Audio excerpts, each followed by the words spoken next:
Theruwan Saranai, Avasrai Swamin Wahanse. I am Upamali on behalf of Visakhians of New South Wales. We welcome you all to our second virtual Dhamma Deshana. And as I earlier mentioned, this session is being recorded, and a recording of the session will be made available through our YouTube channel. And that information will be communicated to you subsequently. Without further ado, let me now give the floor to Sajota for an introduction of Venerable Thero. Over to you, Sajota. Thank you, Pamali. Sadhu. Garathara Kalubowila Amathagaveshi Swamin Wahanse Athalu Maha Sangarathen Avasarai. My highest respects to Venerable Kalubowila Amathagaveshi Thero. Sadhu. Swamin Wahanse, I'm very pleased and feel very privileged to welcome you on behalf of the Visakhians of New South Wales. Thank you very much, Swamin Wahanse, for your kindness in accepting our invitation to deliver the sermon on the way to the beyond in the vicinity of Nibbana. I, on behalf of Visakhians of New South Wales, welcome everyone who has joined us virtually today. I would like to mention a few words about Venerable Amathagaveshi Thero by way of introduction.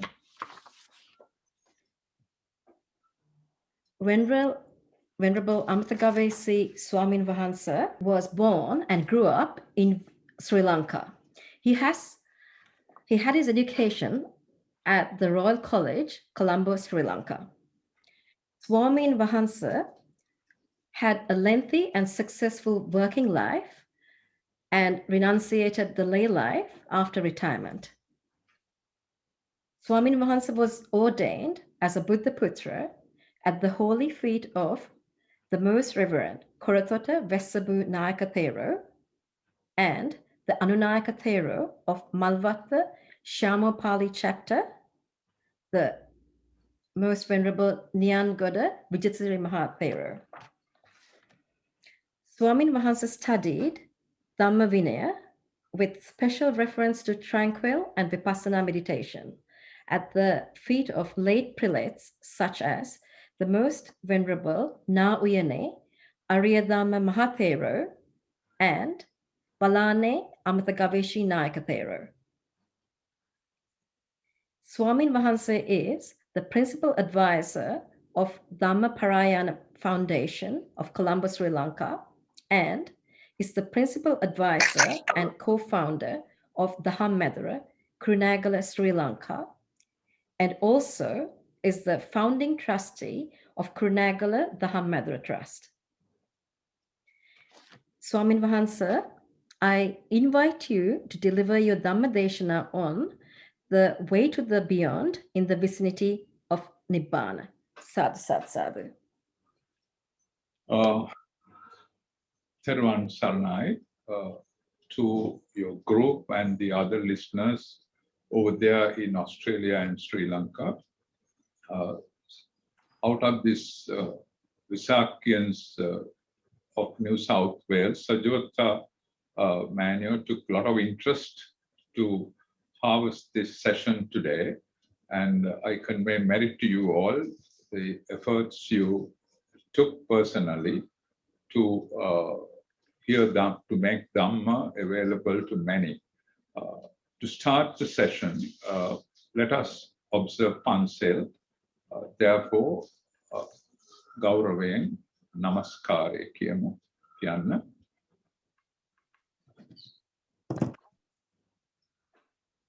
Sad.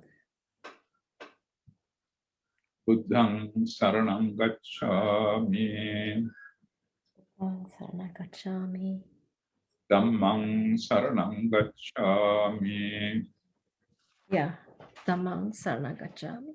Sanghang Saranam Gacchami. Sanghang Saranam Gacchami. Yampi Buddhang Saranam Gacchami. Yampi Buddhang Saranam Gacchami. Dhammang saranam gacchami. Tatiyampi dhammang saranam gacchami. Tutiyampi sangham saranam gacchami. Tatiyampi sangham saranam gacchami. Tatiyampi buddham saranam gacchami. Tatiyampi buddhang saranam gacchami. Tatiyampi dhammang saranam gacchami. Tatiyampi dhammang saranam gacchami. Tatiyampi sangham saranam gacchami. Tatiyampi sangham saranam gacchami. What we chanted in Pali, if I may repeat in English, may my homage be to him, the blessed one, the worthy one, and the fully enlightened. I take the refuge, or I go to Buddha as my refuge to attain Nibbana and to make my life successful.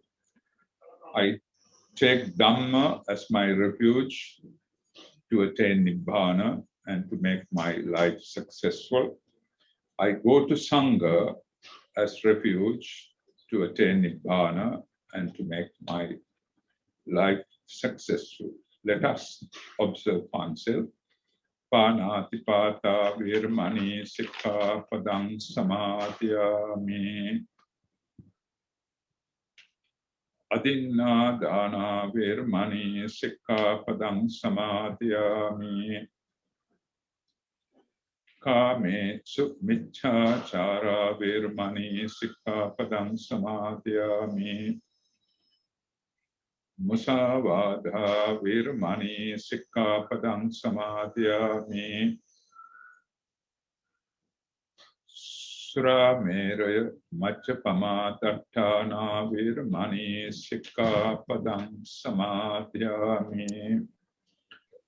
Titaranena Satyam Panchasilang Dhammang Sadhukang Surakhitam Katva Appamadena Sampade.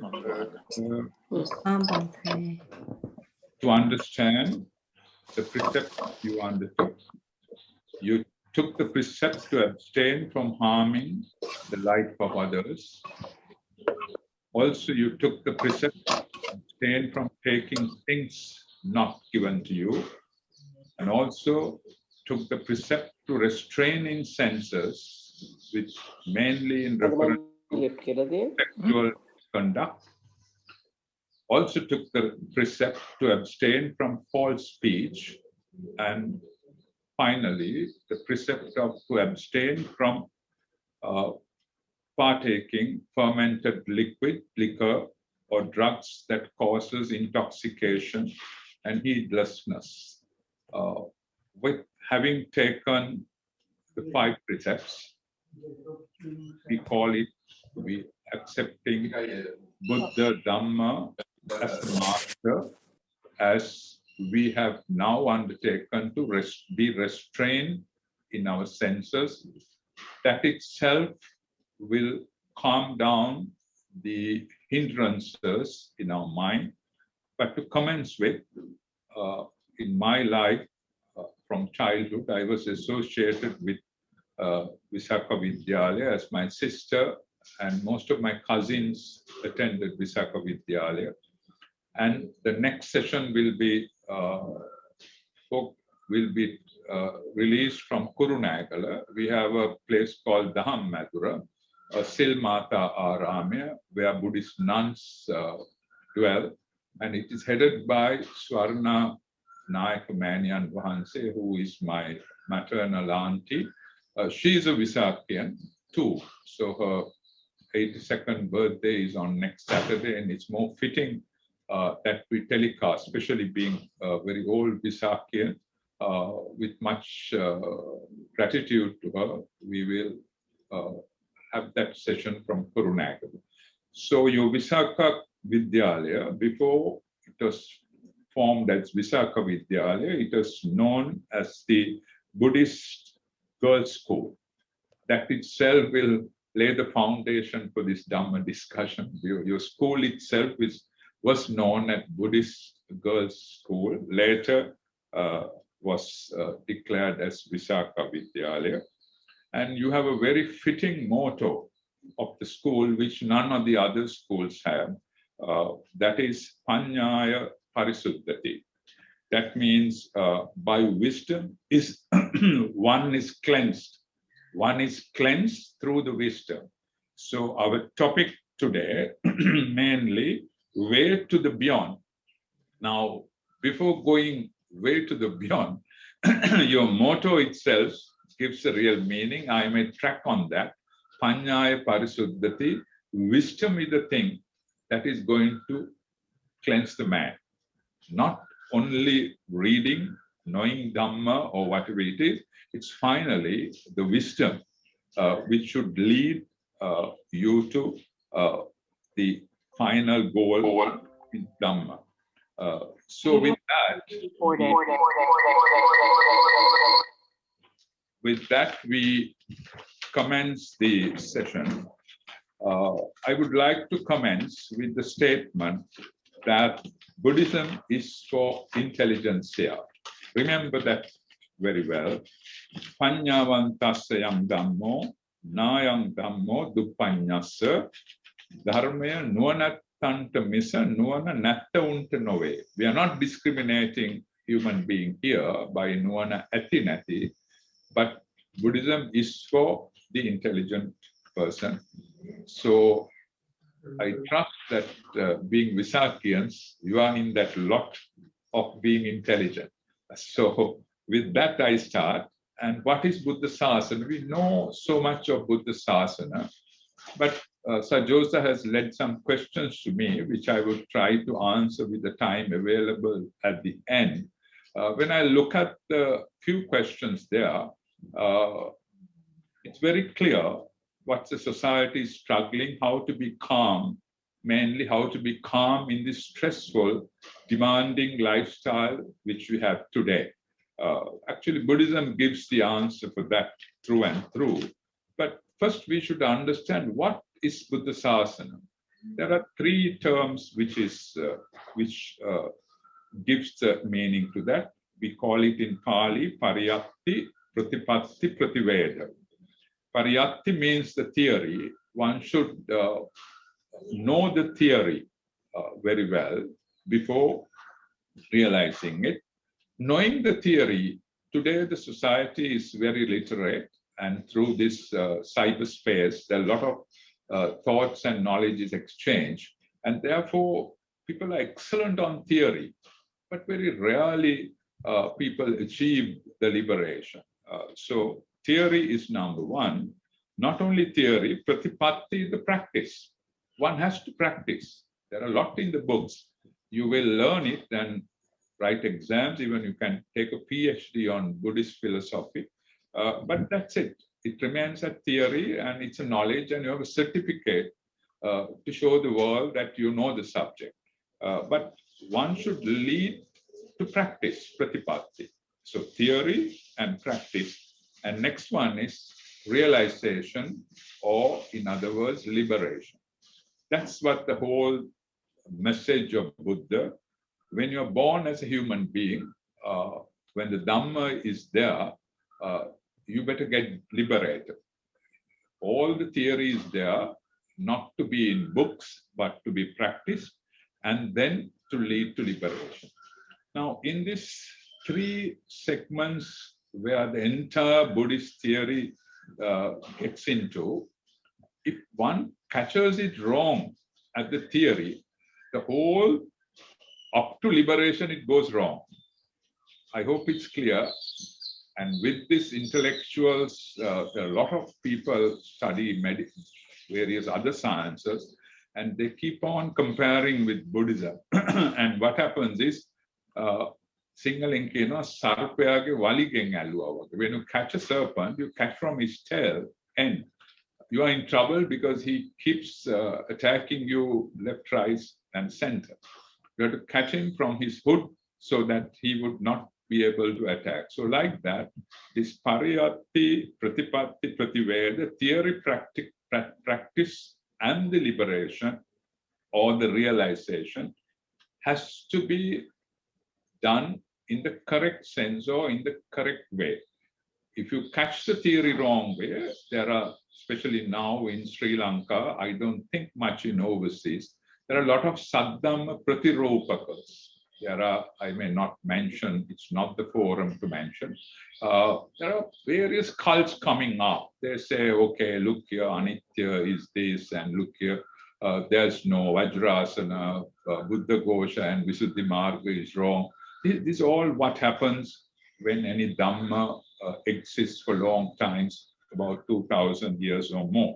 So in short, in order to filter this into a subject phase, Sabbapa Passa Akaranam, Kusala Supasampada, Sachitta Paryodapanam, Etam Buddha Sasanam. That stanza gives you the real meaning of this Pariyatti Pratipatti Prativeda in a sort of a method how to get about. Sabbapa Passakaranam, refrain from whatever which is unwholesome. Let it be in Sri Lanka, Australia, or any other country, what is wrong is wrong. Ethically, compared to human standards, human rights, or whatever it is. So refrain from all unwholesome things. Cultivate good habits, good things, or wholesome activity. But the catch of this gatha remains, the nucleus of it, Sachitta Pariyodapana. One has to develop his own mind, or you have to be mindful, is what the meaning of the gatha. Sachitta Pariyo Etam Buddhasana Sasana. That's exactly sasana, is refraining from unwholesome, cultivate wholesome or good deeds, and then develop the mind. So in the sessions to come, we may spend more time in developing the mind, which is sometimes difficult online, rather than one-to-one. We call it kamatahan, or we call it meditative subjects. But leaving details for future, we move on now. How to be practical on what is said, how to refrain, and how to cultivate, and how to develop the mind. In order to grasp that, first, now we are in search of Nibbana. Being Buddhist, at the end of every good deed, we say, may we attain Nibbana. We don't wish personally to people. We say goodbye, good night. We never say, Obata Nivan Sapa labeva. We say that only when somebody is dead. Something has gone wrong somewhere. We must get used to it. May you attain Nibbana when you are leaving somebody, or say goodbye. May you attain Nibbana is a good thing, but we are scared to say that. So likewise, this Nibbana is in the future, even those questions were on that line. Nibbana has become something to achieve in the future. Something to achieve in the future, not now. That's where the present folks made a mistake. I think that is a mistake made a few years back. And especially the Buddhist world moved into more ritualistic culture of a lot of pinkans, peraharas, and various rituals, programs, sila programs, even a bhavana becomes a program and a class like that. And at the end, we say, idiriyedi nimanglabeva. But today the discussion, way to beyond, or as I mentioned your motto, one is cleansed through wisdom. It is here and now. Nibbana is here and now. It's there in New South Wales, it's there in Colombo, wherever on this planet Earth. If somebody refrains from unwholesome, cultivates wholesome, and he develops the mind, which in the Buddhist term called meditation, which leads to concentration. And that concentrated mind is calm and cool. In your Aussie language, I think I may be correct to say cool, calm and cool.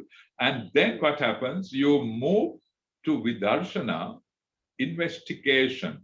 You move to investigation. You're nothing but like a scientist with an electronic microscope in front of him, something like that. You get to Vidarshana. That's the door which will open Vidarshana to you. with my long experience with lay life and also in my priesthood, that is the only key to liberate. So therefore, let's move. To do that, first, we should understand who we are. We are called humans. And something, when you migrate with a lot of hopes to find life better. But so that means, are you a better human being? Or you are still a human being? We all are human beings.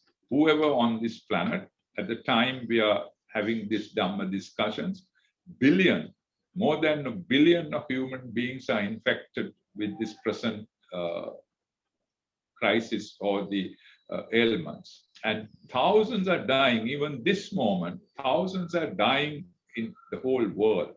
That's the crisis we face. For that, we have to understand, actually Buddhism starts there. Without understanding that, you can't proceed over to Dhamma. Buddha has declared very clearly that the entire universe is depending on the nature of the law. This I don't want to compare other religions. Human being, from the beginning of his development, he has been searching, how did this body come? How did this complicated, very heart and the kidney and all these things, your desires and food intake, breathing, you just watch your body. It is a machine which is created with utmost skill. So people are trying to understand, and finally, when they couldn't, they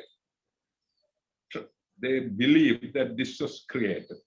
I will not go into details, but more we go into Dhamma, you will be very clear one day that this life on planet or the planets or the universe is not a creation of anybody.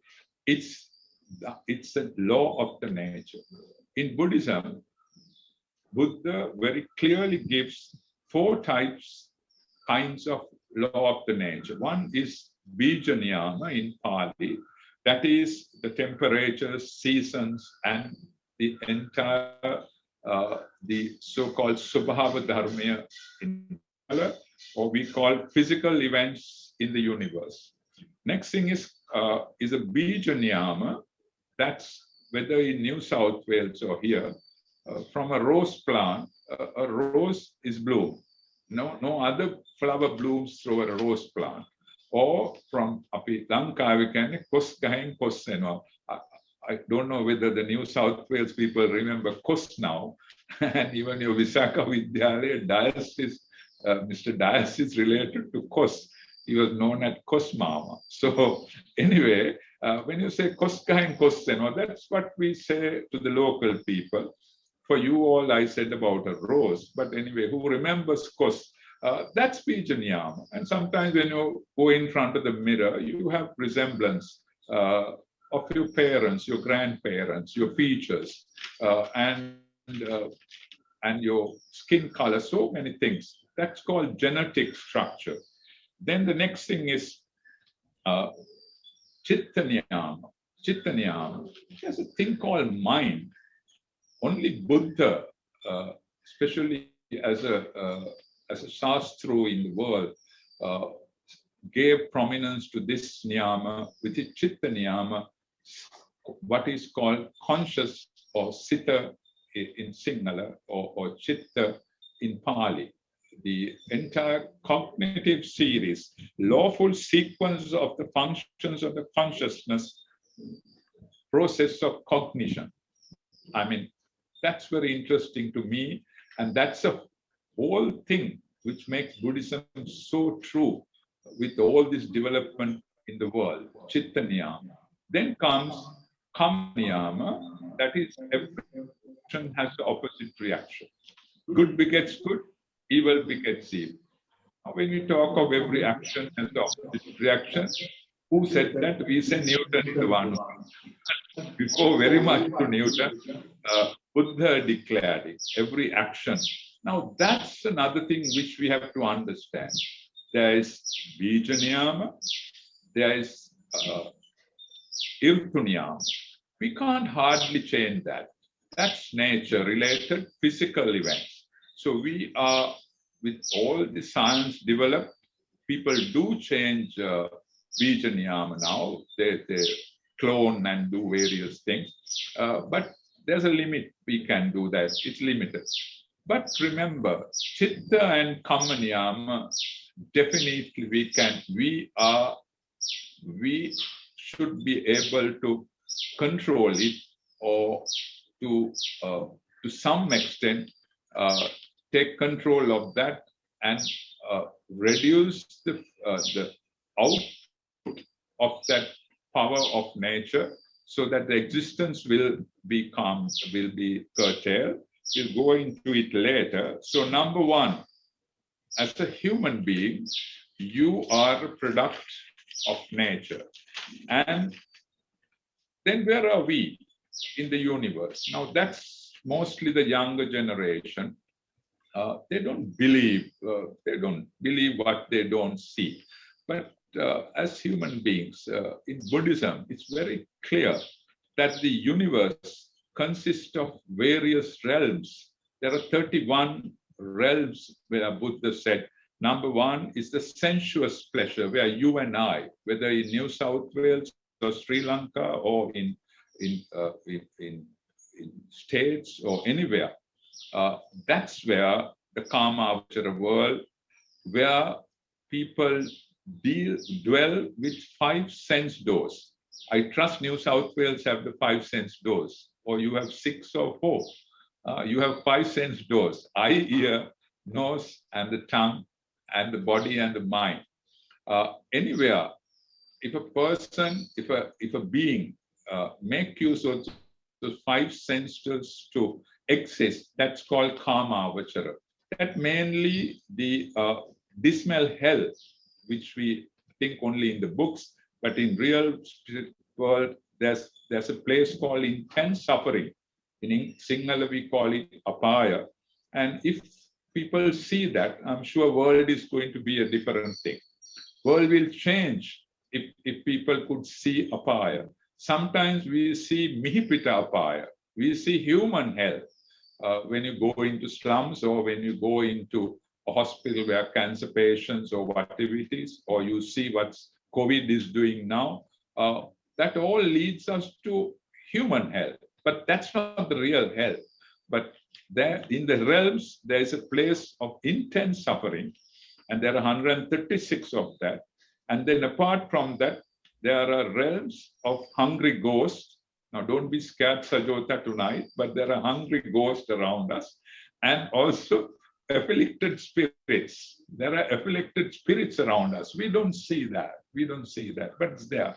So, and the so-called animal realm. Animal realm is also extremely realm of Kamavachara, or the sensuous world, which intends suffering. But we spend money to go and see them. I'm not going to talk about the safaris in Africa and all. We spend money to go and see the animal hell. But that's how human being is designed. You look at animals and you enjoy it. But we are looking at, you don't realize that you're looking at a hell which is intense suffering, and that you may be one of them in your next life. Now this young generation just coughs at this. They said, how come? But actually, that's the realm of Kamavachara, because there's so much of pleasure being derived from 5 senses, let it be an animal or anything, in the ghost or in the intense suffering hell. There is you keep creating this world in the Kamavachara Loka, and you indulge. In other words, you indulge in senses. Then the next is the human realm in the Kamavachara Loka. Then you get the ascending series of celestial realms. That is all Deva Loka, the all divine existence. When you have done a lot of meritorious deeds, you end up there. But that is also Kamavachara. Don't think that's a place where everybody meditates and Nibbana is at the doorstep. No, there's a Kamavachara realm.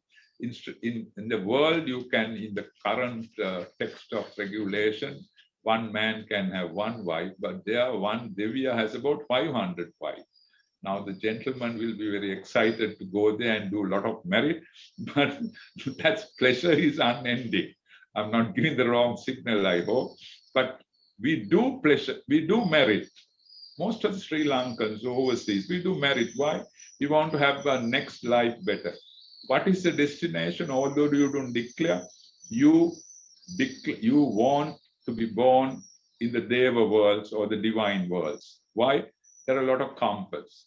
So with one wife, you can't attain Nibbana because you're so busy. Just imagine with 500 wives, I don't know how you're going to attain. So that closes the Divya Loka story. But anyway, that shows that it's a Kamavachara world with sensual pleasures. So don't plan to go there, attain Nibbana here. Then the next realm is the Brahma world. If you develop your Samatha meditation or tranquility meditation, your last Chutisita or the last consciousness will be always you are in Samadhi. I've experienced personally with people who have meditated long. I've been at their bedside when they're passing away. They're almost in their Samadhi. They don't scream, shout, do anything. They don't talk. And you can see very well that they are in Samadhi and they pass us off in that thought itself. So book is very correct. The Buddha is very correct. If you develop your mind on tranquil meditation or immaterial type, or we call it Arupa Dhyana, which is not a little bit out from the current mundane world, but there is immaterial worlds, Brahmaloka. So that gives 31 realms. In our terms, we call it a galaxy, the present world. Beyond that galaxy, there are tens and thousands of galaxies. We call it mega galaxies.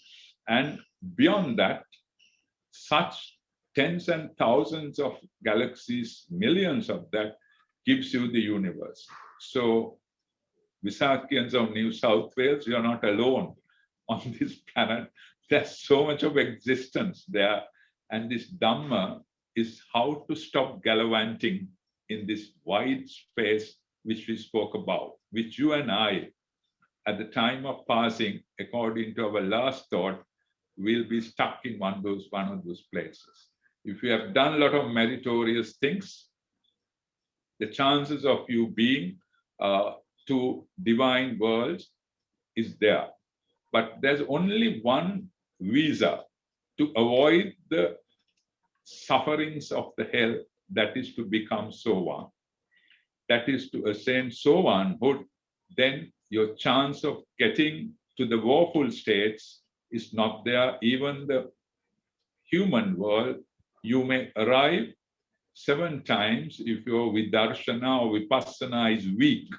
If your Vidarshana is excellent, and if you attain Sovan, you will only come back once to this human world, because that's the password, or that's the key to reduce the existence in this entire galaxies or universe. I mention it because most of the time we keep wishing for future lives without knowing the span of this universe, and there's so much of suffering in those places.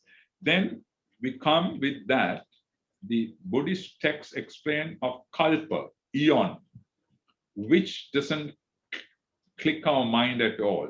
Especially young generation, they think that's all bunker. But kalpa is an eon, so many millions of years. Within a kalpa, there are 64 antarkalpa or interim eons. During an interim eon, every interim eon, people, human, get devastated through the war, through sickness, or through famine. It's mentioned there.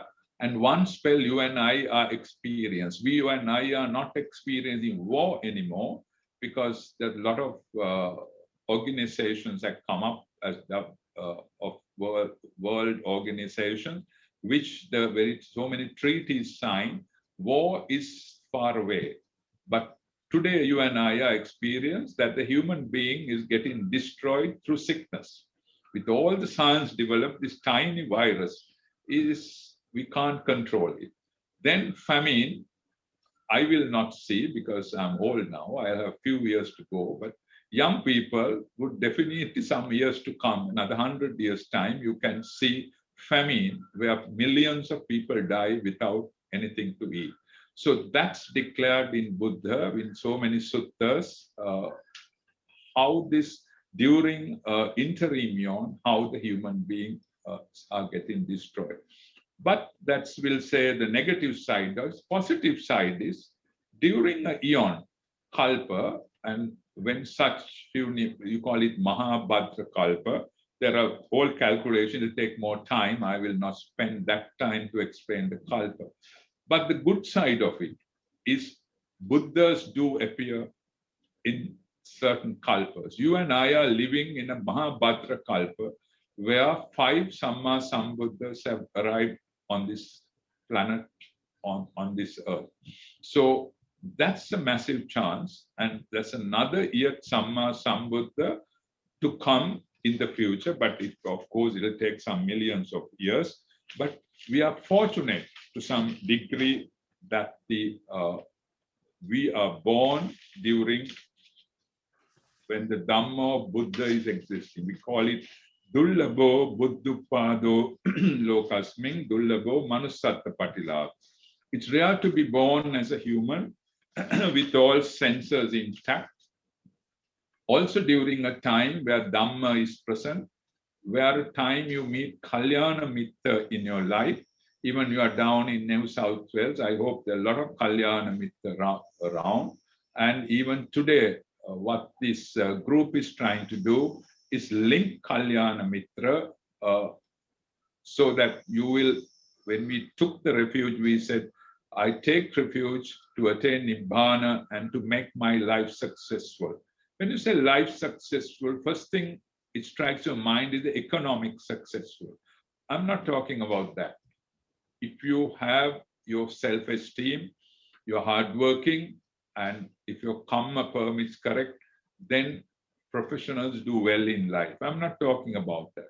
I'm talking the ability you to achieve Nibbana or any Margapala while you are being a human being, whether you are bound there in Australia or in Sri Lanka or UK or anywhere, you can achieve that. So counting on those lines, we have to check whether are you as a human being superior to other beings in the planet? Now, there are a lot of things happening around, but we don't pay much attention. You walk through the airport, there's radars, but our eye can't catch the radar, but we go through the radar. We go for x-rays, but x-ray go through your body, but you can't see the x-ray. Inside your house, there are radio waves and TV waves or whatever it is, microwaves, infrared, ultraviolet. Human eye cannot catch that. I don't know whether New South Wales, you can see all that, but down in Sri Lanka, I can't see a radar, human can't see. So that means it's very clear that human eye is limited to some of the things happening in the universe, especially energy. Certain energies you and I can't see or hear or whatever it is. Then there's center of gravity, and you know the capacity of the mighty sea. It's more than 3/4 of the planet Earth, but still it's held without being spilling out. What is the magic? Is that a creation? No, that's exactly Buddha said by Irtu Niyama. That's the center of gravity. Then take this whole subject today of quantum physics. Take quantum physics and look at behavior of electronics. There's a famous saying on electronics. In Sinhala it says, electronic metanada nata, venatanakada nata, kotanavat natte the nata, hamatanama atte the nata. See how beautiful that is. That's nothing but exactly Buddhism is. There are no electrons here, neither in any other place, nor that it's not there in anywhere, also not present in anywhere. it's a brain hacker. It's a brain hacker. Somebody will say, hey, what is this priest talking about? But that's exactly quantum physics. Recently at a sermon, it's an audience of another religious behavior. I said, I want to explain cause and effect. I said, somebody is given a ball and say, you throw that, go on the ground. Oh, you're a batsman. Somebody bowls, you bat. How long will that ball goes on the ground? We'll say if the ball is moving on the ground, where did it stop? Where will it stop? Who can say that? How do you say that? Is basic science or basic knowledge, general knowledge is first you have to find out what is the ball made out of. It is leather, tennis, or rubber, or paper, or whatever. Next thing is that surface it moved, whether it's grass, very well turf, or is it sand, or whatever it is. Next thing is the wind which is blowing against that path. Next thing is the energy of that person who threw that ball. That's calculated in terms of physics. All that put together, even I'm sure if any engineer or scientist or quantum physics guy listening, he would have already made his sort of samikarana or formula and said, there the ball stops there. I said, this is exactly cause and effect. In Dhamma, we calculate, Buddha has gone through this entire phenomena of the universe, and in Paticca Samuppada, or cause and effect, he gives exactly what to stop in order to stop the existence on the bowl. So likewise, remember, human eye cannot reach everywhere. Then what are we going to do? Next thing is, human eye can catch, according, if the light is on that surface, we can see that surface. But radar and all, it's very clear we can't see. So there's a world beyond which you and I don't see. Then the next thing is divine eye. What is this divine eye? You know, there are in Dhamma, in the Bodhipakkhya Dhamma, or factors for attainment, or the certain qualities you develop to achieve Nibbana. 5 roads of power. We get 5 roads. Chanda, Chitta, Virya, Vimansa. The intentions. Now see how correct is that. Now today this whole session was Sajota's intention. You know, the correct intention will give some Dhamma to this world who is suffering. And then Chitta is consciousness. Energy is will. Actually, energy is Virya. More than that, will and effort. And finally, the investigation. You are not eating and drinking and facing the consequence of life. You keep studying to find out what exactly happening around, who you are. And that kind of analysis, as I told you at the beginning, that is nothing but vidarshana. That is nothing but vidarshana.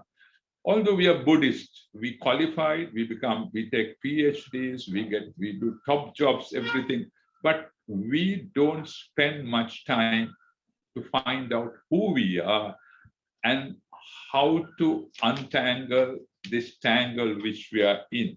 So divine eye is by developing the 4 roads of power. You need a lot of meditation in that, lot of tranquil meditation, not vipassana. If you want to develop 5 roads to power, in other words, you have to be an excellent guy on samatha bhavana, because you get to 4th dhyana, release from that, come to 1st dhyana, get back to 1st dhyana, then get to material dhyanas, then withdraw from that out, go back. It's hours and hours. I don't think present day, Buddha said very well, after first 1,000 odd years, Abhijnalabi Rahatan Vahanse is no more in the world. That's because of the busy lifestyles and whatever sensuous things around us prevent us spending that kind of time in developing the 5 roads of power. So, but divine eye is a possibility, according to Dhamma. You can develop the third eye so that you can see things beyond. As I told you, he could see these 32 planes, what I explained to you. I explained to you about 31 realms. He could see what the human eye could not see. So that's divine eye. Apart from that, but even with the divine eye, you keep existing in the bhava. Your being born is not stopped just because you divine eye. People who have developed divine eye has succumbed to various things. According to Dhamma books, I don't know, with New South Wales it's happened, in Sri Lanka it has happened. One guy was in the jungles developing these 5 roads to power, and he developed so much of tranquility, and he's having this divine eye. He could move in the sky. Then one day he came down to worship Bodhi tree and to the town because he wants to get some requisite. He see the slippers of a lady. He had not seen the lady. He saw Kanta Miriwedi Sangala. I don't think New South will understand Miriwedi Sangala. That means slippers. He sees the slippers of a woman. What happens? His kama raga, his sensuality comes up so much, he collapses then and there. Just imagine if he saw the lady, where he would end. Now, these are the stories in books. And there was a upasika, female devotee, again, Abhijnalapi. She goes in the sky and all these things. He can show herself into 100 people's persons at the same person. These are all the tricks in divinity.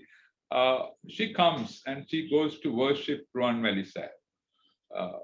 Then you know the guard stone, we call it Sandakada Pahana Depatte Tiyanwa Muragal Deka. Ek females aneme males adennek tinnawa. Samaharu thanwala males awa lassanta ඇඳලා තියෙනවා. What does this Abhijnalami lady do? She touches that figure. She, by going, අර පොඩි අය අල්ලනවා වගේ මුරගාල අත ගන්නවා. මොකද වෙන්නේ? Her kama raga rises up and all that divinity is gone. So that's a very good line with Buddha drew and said, please don't excel in this divine eye because your being existed in the samsara does not stop that. So again, we come to the question, it's not only sila and not being an expert in tranquil meditation, one has to get into vipassana.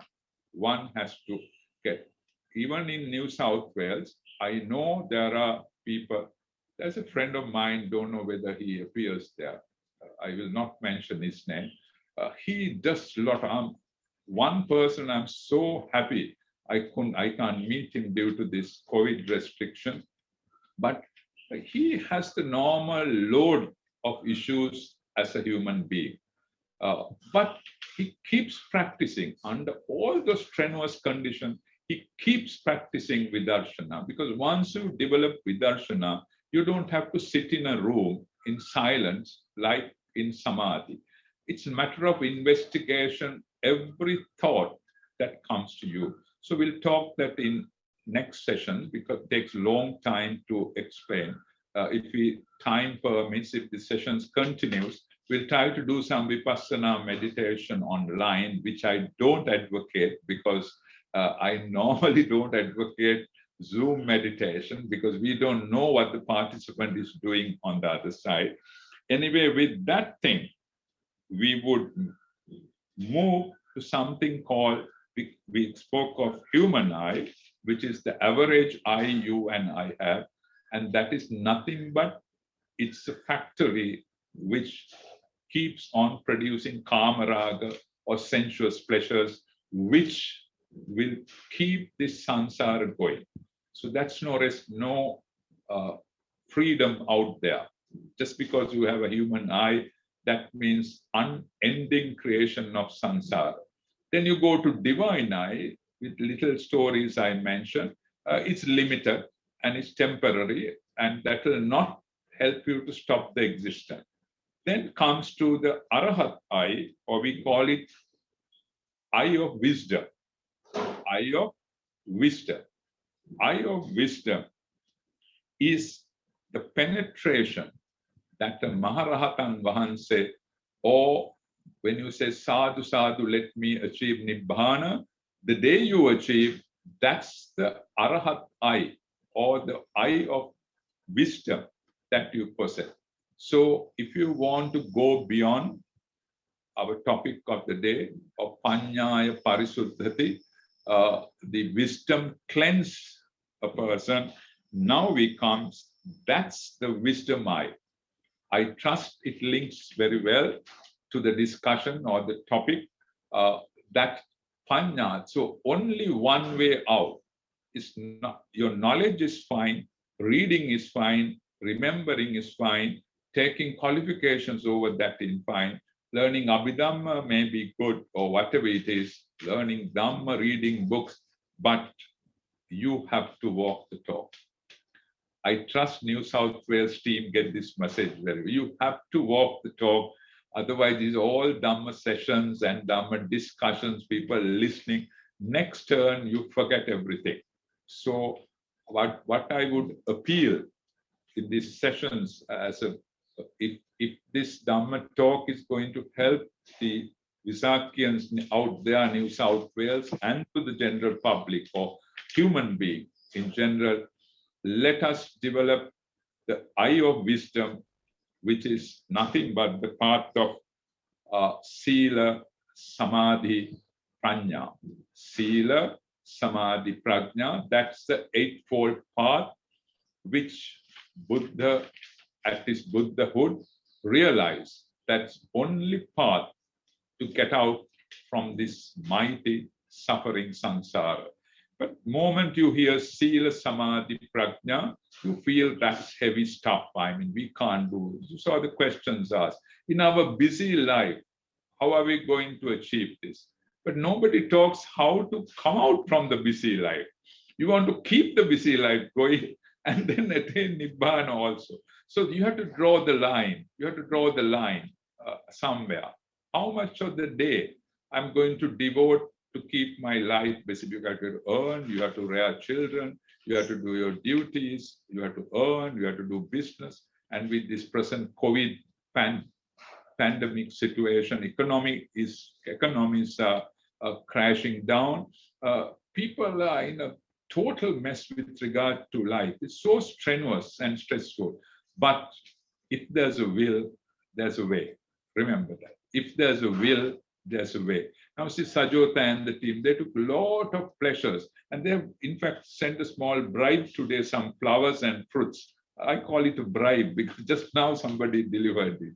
But that's, bribe. It's just courtesy, some pirikara, just to say thank you with the thank you note.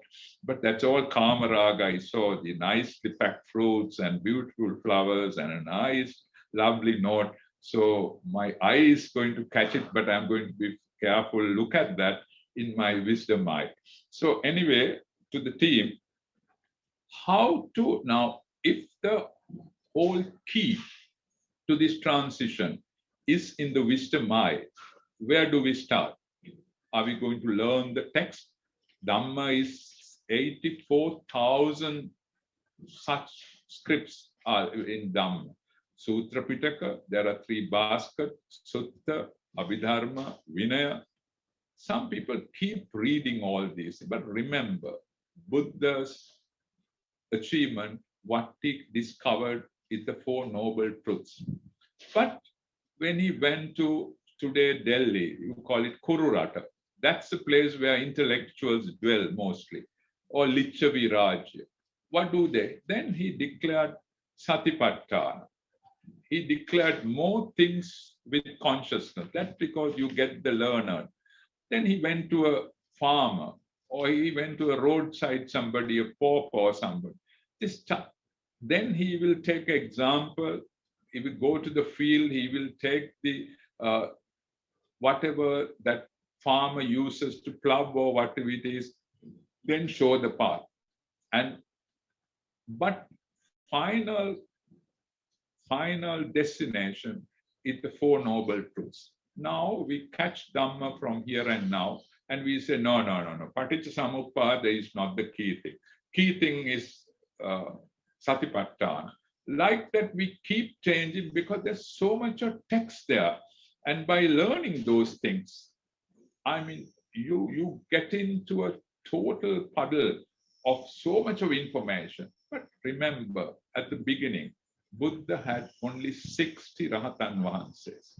The first lot was 60. And how long did they learn Dhamma? One Vassana Kala, 3 months. What happened? All 60 was sent to various places to Dharma Prachara or to propagate Dhamma. There were no exams. Abhidhamma was not declared. Vinaya was not declared. No disciplinary code, because it was all his cousins and all the learned people attained at the beginning, became renunciated. So they were not violating any precepts because they are learned, they have seen life, and so therefore no Vinaya, no Abhidhamma, but they went in propagation of Dhamma. Catch that example, just 3 months of learning. Now here we try to learn throughout the life, but as we first discussed, we catch the serpent in the wrong way. So theory, to the extent that you realize what this existence is, how craving takes place, and how craving leads you to clinging, and how clinging leads you to this long existence. Whether you are in New South Wales, once you are dead, you're born again. Whether I'm in Sri Lanka, I'm in priesthood, I also die, and unless I develop my third eye, or called wisdom eye, and I stop the cause for existence, I will be also born. So therefore, this whole session should lead. Nibbana is something which you don't say, sadhu, sadhu, let me achieve, and that's it, you get it someday. Sorry, you don't get it. You have to work very hard, like you presently in another country, how you work very hard to make your things earn, to maintain a life, and to be under the regulation of that country. And I don't have to say the recent floods you had in the New South Wales. At least you realize, hey, look here also things are impermanent. So likewise, what happens is, remember, this Dhamma is nothing but this whole, if you are going to understand, let's start. I may extend it to the next session because Sajjota told me 1 hour and about half an hour, and some questions are there. So she put me into a real tight ring to start the delivery, because 1 hour you can't hardly explain anything, especially the first day with introduction and things like that. So how do you and I create the existence? You are down in New South Wales, I'm in Sri Lanka. All human beings on this planet keep creating the world. How? Through the 6 sense doors. Through the eye, through the ear, through the sound, hearing, eye by seeing, ear by hearing, your nose by what you inhale, and you call it olfactory, or odor we call it in English, and tongue, and the taste, and the gastrative, the whole element of that. Then the body and the tactile, or body and contact, body and the mind base and the mind objects. Now this is something you have to catch it very carefully. Mind and mind objects. What are these mind objects? We call it Dhammayatana. Manayatana, that is the mind as a base, and Dhammayatana, mind objects. You and I, although you're listening to me, your mind can run somewhere else. Or you're listening to me, your Dhamma Yatana mind object is this sermon. Your mind object is at the sermon. So that's what your mind does. Mind creates its own creation called Mana Yatanaya, and you get There's long detail there. Dhamma dhatu, Dhamma vijnana dhatu, how we perceive, how we accept the thought, how we deal with that thought. There's so much intricacy in that. Let's not deal with it. Just remember something called mind-based or simply consciousness. Remember, it's as consciousness. The day this consciousness goes away, your body remains, but we are dead. In your corpse, you get an eye, you get a nose, you get everything, but the fellow can't do anything. Why? The guy who plays this whole game is away. That is the consciousness. So, my dear devotees, remember, whether you are there or here, every human being exists and create the future existence by this six sense doors. Remember that. It's not anything else outside.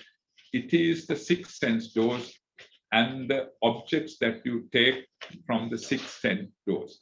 Then that becomes 12 bases of sources because I and the outside contact. Likewise, it gets to 12. And then you get the mind base, as I told you. And finally, with that kind of thing, let comes back to. Now, that is the five sense doors. Who are you? If I ask that question, now which only name I remember is Sajota. She must be getting annoyed that I keep calling Sajota. But who is she? And who is Amathagaveshi? We have names. We have birth certificates. Now you have a resident visa or you're a citizen there. Who are we? You call it, I'm an Aussie citizen. I don't know whether pronunciation is correct or whether I'm insulting by saying Aussie. I catch it from my daughter who is there. So Aussie, you think you are an Aussie citizen. You are a Sri Lankan. Is it correct? As per Dhamma, what is there is mind and matter. Amathagaveshi is mind and matter. You all are mind and matter. So these 12 bases, if we create the world, we create existence, remember, we are mind and matter. What is matter? Matter is, we call it Rupa in Pali. In Sinhala, the Tamange Kaya, or your body elements, and then Nama is the mind and matter.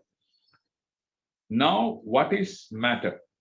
Matter is nothing but, although we look different due to this Bija Niyama, Irtu Niyama, and all these things, remember that is hard element, liquid element, calorific or energy element, and air element. That's it. That's it. We could be male, female, and all these things. We could be rich, poor, educated, not educated.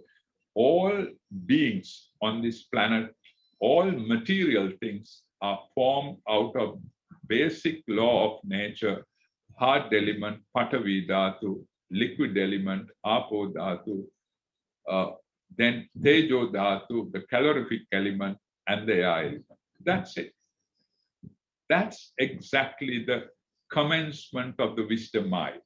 That's the commencement of Vidarshana. Not knowing, only seeing in the books, you start contemplating yourself, who I am, not outside. Charity begins at home. So like that, it starts from you. You start looking at you and say, who I am, who am I, who am I? Then you keep on analyzing the material form, that is Patavi, Apo, Tejo, Vayu, hard element, liquid element, calorific or energy element, and air element. That's it. If you are dead, I'm not giving don't be scared now. Once you're dead, when your relatives go and put you under the furnace, or they bury, what happens? Are you there? No, your body will decay and get to these four elements in the universe. That person will never gather again, although we wish. That's all, is to keep people going. but you will never meet that guy because he's simply diffused into the nature of the universe that is Pataviyapo Tejo Vayu. Some people keep wishing your kith and kin, your children, your parents, maybe be born again together. No. Again, this form will come again as material form, not as you here.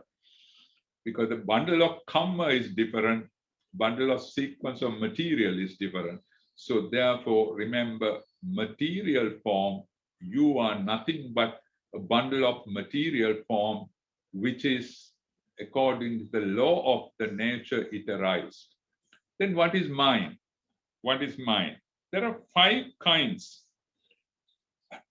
When you say mind, there are things called mind formations. Number 1 is feeling. Now, I could see Sajota on the screen. Now, first day I saw, I don't know with Sajota or whoever it is. Then she introduces her.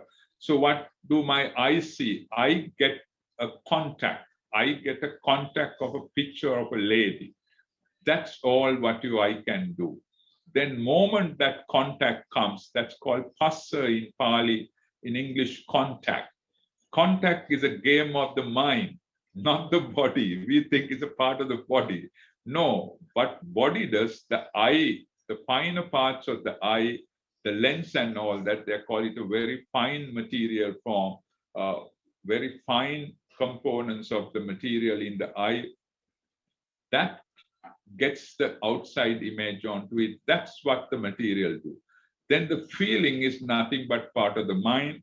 Moment contact is there, feeling. Feeling leads you to perception. Perception leads to mental formations. Mental formation gets to consciousness. But although it's very easy, feeling, perception, mental formation, consciousness, even now listening to this, your mind keeps cognizing this whole process.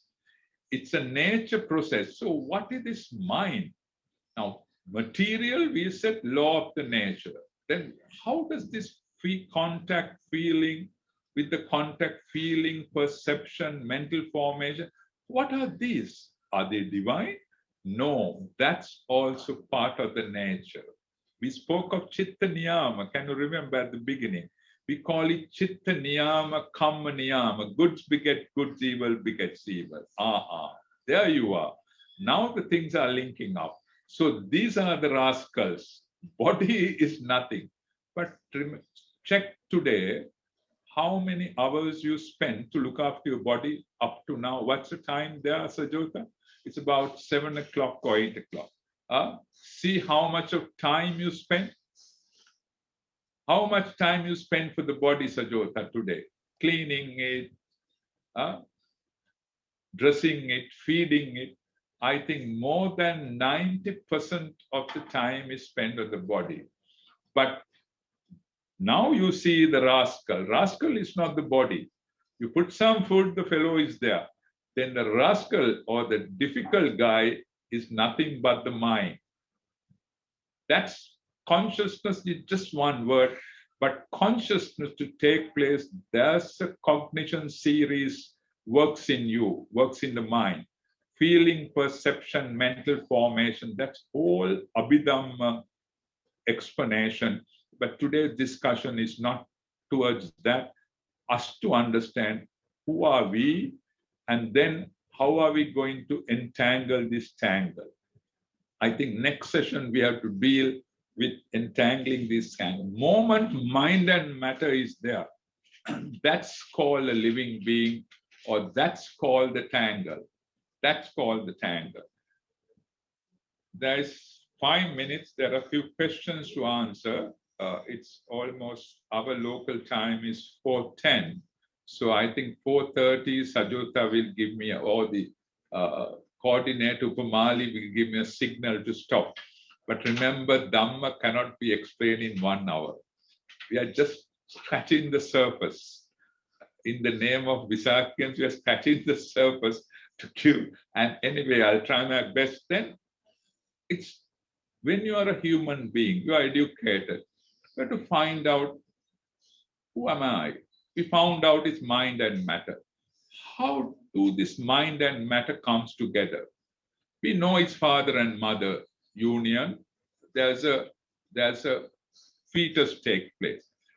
Let's check quickly with the limited time we have how this whole game of cause and effect with Buddha declared, which no other religion on this planet Earth has touched this subject. This is the beauty of a Buddha. There's beauty in Dhamma. That's why we call it Dhamma is exalted. You're so lucky to grasp this Buddha Dhamma or to born in a family where this Dhamma in association. Be glad, give thanks to your parents, give thanks to Visakhians to put it under that motto, Panyaya Parisuddhati. Don't forget that whether you are far back in New South Wales, remember Panyaya Parisuddhati. We are slowly coming to that subject. Mind and matter do arise due to avijja. What is avijja? Is Sinhala it says avidyava kyanne ignorance. English book says ignorance. It's not the ignorance of not going to school and studying the subject. Being ignorant about yourself. You understand? Now we analyze, we'll say Upamali or Sajota or whoever listening, we have a name, but we are mind and matter. You really discover it in your Vipassana meditation. Otherwise, 5 minutes you meditate, then you go eat and drink, gossip, go to work, run on the roads, traffic, this, supermarketing, all that. You're struggling to exist. What matters to mind and matter? You can't remember that there's mind and matter. So remember, cracking the ice when you discover that you are nothing but mind and matter, crack starts appearing on this becoming again or so-called existence samsara. What happens? Crack starts appearing because you are tangled, you are trying to untangle. How come this mind and matter arises? Due to avidya, being ignorant on the universal truth. That ignorance, to call it avidya, is nothing but you may be qualified, but you may be the best IQ guy, but you are ignorant on the universal truth about the 5 aggregates or Rupa, Vedana, Sanya, Sankara, Vijnana. There's material form, there's feeling, there's perception, there's mind formation and consciousness. In short narration is mind and matter. So being ignorant about mind and matter, we keep creating thought process. When you are ignorant of mind and matter, we create thought process, or simply we call it we live. We live. In the questions you ask, stress about stress, busy lifehood, that's all mind formations. That's all mind formation. This body keeps running as a robot, and until you drop dead, this goes on. So if mind and matter is a flux of the universe, remember that word. Mind and matter is a flux of the universe. It keeps changing. It keeps changing. How fast? Fastest thing in the universe is the light. I forget my physics now, but it travels about 135,000 miles per second or something like that. I may be wrong in the pitching, but so fast. You know, mind runs 1,000,000 times more than the span of the light. So you can imagine how fast our cognitions take place for a day. For a day, billions of thoughts are created, and every thought, what happens is make yourself concrete. Yourself is being put back to you, and it keeps establishing, hey, you are the one who is sad. You are the one who is happy. You are the one who is unlucky. You are the one who is fantastic. You are the one who was let down. Like that. Keep coming, you, I am. Etam mama, mama vemi. Eso hamasmi. Mage me vaseram. Ime so attati. It is the soul, or it is some divine thing which is backing me, and that divine will take me back one day. Such massive pitfall you get into it. So therefore, dear devotees, avidya, or the ignorance, being not aware of mind and matter, or five aggregates, or you call it chaturari satya in other words, I'll try to explain on another day, creates mental formation. Mental formations leads to consciousness. What you're doing now, you're listening to me. You're trying to grasp what is said. Sajota is getting excited that time is passing by. So, but anyway, so that creates consciousness. What happens when you're drop dead?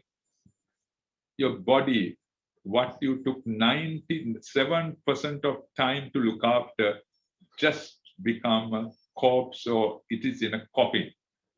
Can't do anything. Where is the guy who did the trick? Then that's consciousness. I told you mind and Buddha, not I. Buddha declared mind and matter is a flux of the universe. If mind is an energy, it adds to the universal energy. You are out there somewhere. You're out there somewhere, your consciousness. That's what happens. That has, now this is all physics or whatever it is, science.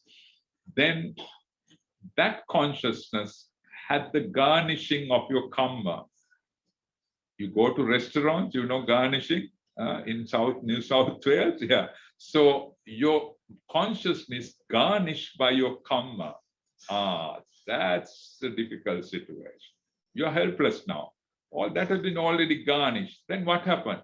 That energy, which is garnished with, we'll say, full of wholesome things, any material which is on the universe on a wholesome plane, it gets attracted.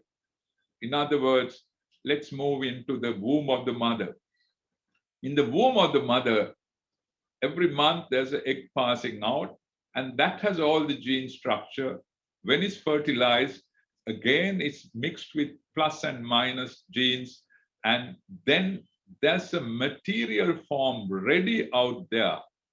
And you being all educated, I trust small children are not around, you know how a ovum and a sperm gets about. There are millions and millions of gene structures in just little one sperm head. So is the ovum. So see that creation of the nature, irtu bija niyama. See how Buddha has seen this. Irtu bija niyama. And then out of those millions of sperms, just one sperm fertilizes that thing. There, at the spur of the moment, consciousness, which is an energy out there garnished with that particular karma, acts on that material form. Now we are talking of energies. We are not talking of divine. Energy, anything, you put anything to microwave, it gets heated up. You put it to the fridge, it gets cold. So like that, consciousness, that consciousness which is out there, we call it Chuti Vinyana in Pali.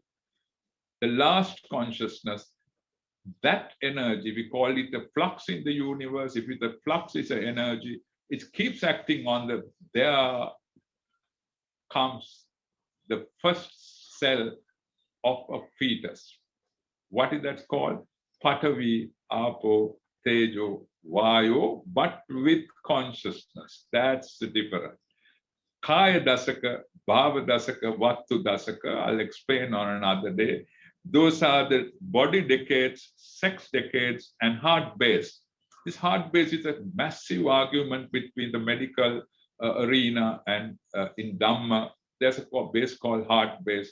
I would take 3 sessions to explain that. That's a very detailed. Don't get excited and meddle it up.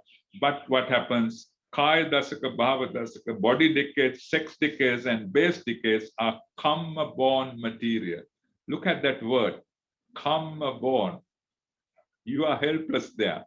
That is the past. Karma creates karma base. Then comes the mind settles down. That is the consciousness based material. Acted with temperature born material. See how beautiful analysis by Buddha without having a lab around him. And then what happens? Mother's nutrients start coming through the umbilical cord, forms finer than hair, and they are the nutrition-borne material. There's karma-borne material, there's consciousness-borne material, there's temperature-borne material, there's nutriment-borne material. There forms mind and matter. We call it a baby. We are so thrilled, we celebrate what happened. Mind and matter assembled in the womb. And mother's food nutrient keep feeding. You are born with that 6 bases we spoke, out of which we create the samsara. I think that to do for the day. Next session, there I will conclude with a gatha, which is called Anto Jata, Bahi Jata, Jatahi Jatita Paja. One Deva and once a Brahmana asked from Buddha, there is a tangle within a tangle, so the mankind get entangled in this tangle. I ask from you, Gautama, how would one untangle this tangle? I'll leave it to the Visakhians of the New South Wales. So next sessions, I showed you the tangle, it's the mind and matter, and how does it get entangled is the whole process of craving, lacing it together. Although you left Sri Lanka, has that lacing stopped of craving? No, it doesn't. With all this COVID, has it stopped? No, it will not stop. You understand? So tangle in this gatha is known as tanha. How do we weave it together, lace it together like a shoelace? We tighten up through the 6 sense doors. We keep lacing it together. More we lace it together, Prajavat Gataluwen Gataluwata Pattana. People get entangled in this tangle. Who would untangle the tangle? It comes back to your motto, it is Panyaya Parisuddhati. I keep backing Visakhians there. Panyaya Parisuddhati. It is wisdom which would unlace this whole thing. That is called, Buddha said, Sile Patitaya Naro Sapanyo. If one is constrained in senses, he proceeds on the path of meditation, build vipassana knowledge, he would entangle the tangle. Next session, we would talk about how to entangle this tangle while being in New South Wales. That brings to the end of the session. Sajota didn't give me a signal. I would move on to a little bit questions sent to you. I'll try to answer in very short. First one was calming people's mind. Advice on calming people's mind.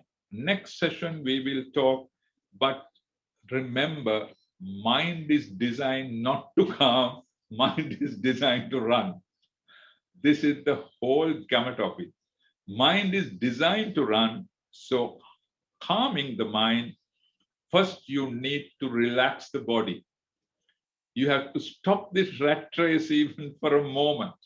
While now most of the people try to find out, the youth, they want to be in busy lifestyle, but to be calm again. This too is like the north and the south. It's just opposite. So never mind being busy, you have to find little time to calm yourself.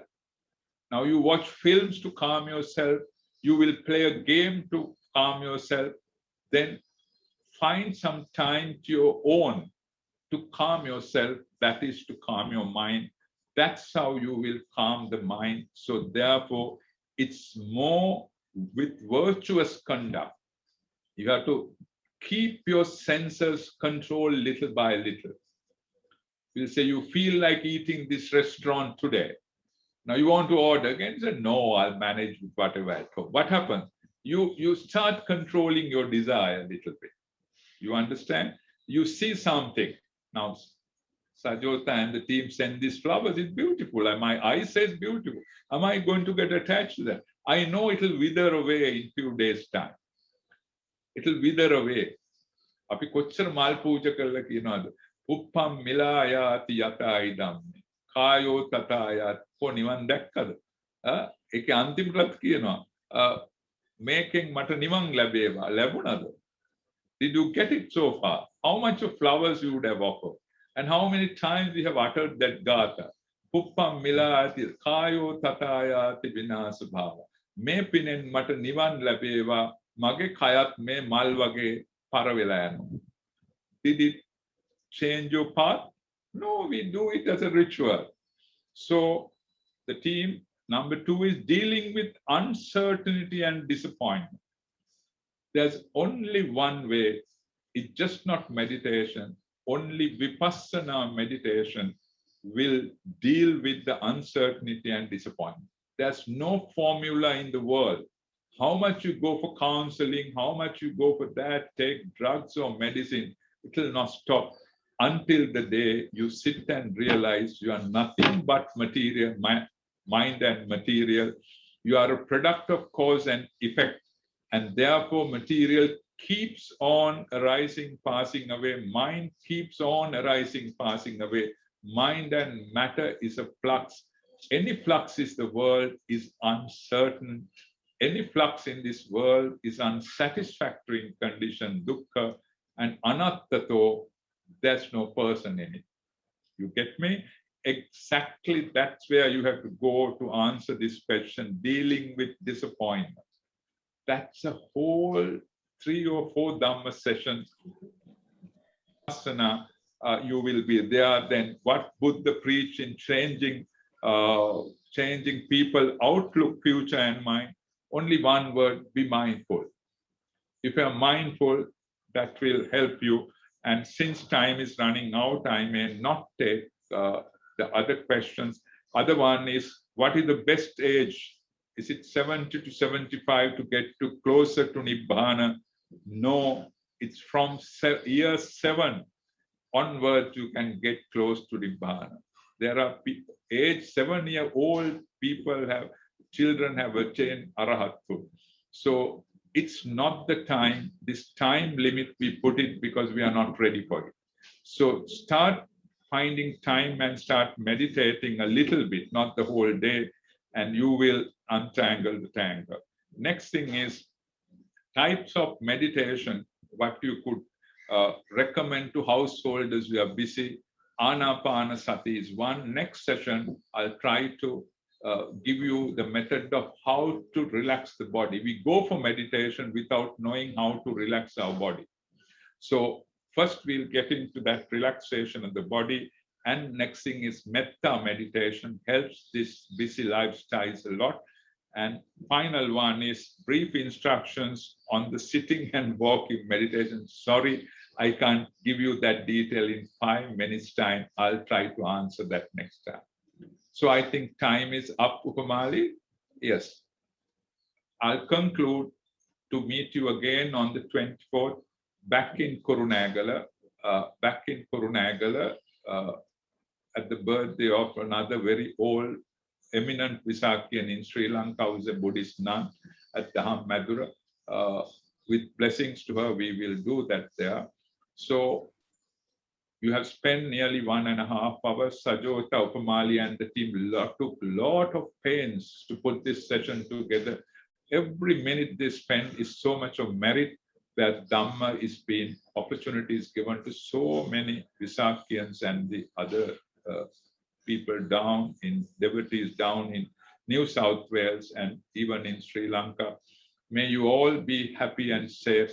Thero and Saranin, Niduk Bava, Nirogi Bava, Supat Bava, Veva, Kalyan Mitran Vahansela, Jivite Samadam Munakaseva, Utumu Dharmashtravanen, Utumu Samadhi Prakta. May you all fall into the path of the virtues, mindfulness, and the wisdom, and may you all be liberated one day from this long, awful sansara. Sabbhitiyo vivajjantu sabbaroko vinassatu mate bhavatvantarayo sukhi dikayuko bhava abhivadana silissa nityam vaddha hacha ino chattaro dhamma vatthanti ayuvanno sukham balang. This Dhamma session was delivered while being based in the Dhamma Parayana Foundation in Sri Lanka, where I am attached to. I convey this merit to my other brother monks and especially Charita, who helped us in making a success today. May all you be happy and safe, and one day may we all attain Nibbana. Stay blessed and stay stable. Everyone, sorry. Sadhu, sadhu, sadhu. Swamin Wahansa, thank you so much for your kindness in sharing your knowledge of the Dhamma with us today. I especially appreciate your advice to us in relation to how to navigate our lives and the ways to make the best use of our lives according to the Dhamma until we achieve the ultimate goal of Nibbana. In relation to today's event, I wish to thank and acknowledge the kindness of Mr. Premalal Gunatilaka, who discovered Swamin Wahansa for me. And I would like to thank my friends Chula and Upul Jayasuriya, who facilitated my contact with you, Swamin Wahansa. We sincerely thank Mr. Charitha Rajakarna, who helped Upamali and me with the virtual connections from Sri Lanka. I wish to acknowledge and thank fellow Visakhians and everyone, including our friends and families who helped us to organize and advertise this event. I thank each and every member of the Committee of Visakhians of New South Wales for all their efforts in making a success of this event. This is very much a joint effort. Most importantly, I thank each and every one of you who connected with us today and for taking advantage of this valuable opportunity. I hope you are able to join us at the next session on the 24th of April at the same time. Thank you. Sadhu, sadhu, sadhu. Everyone, sorry.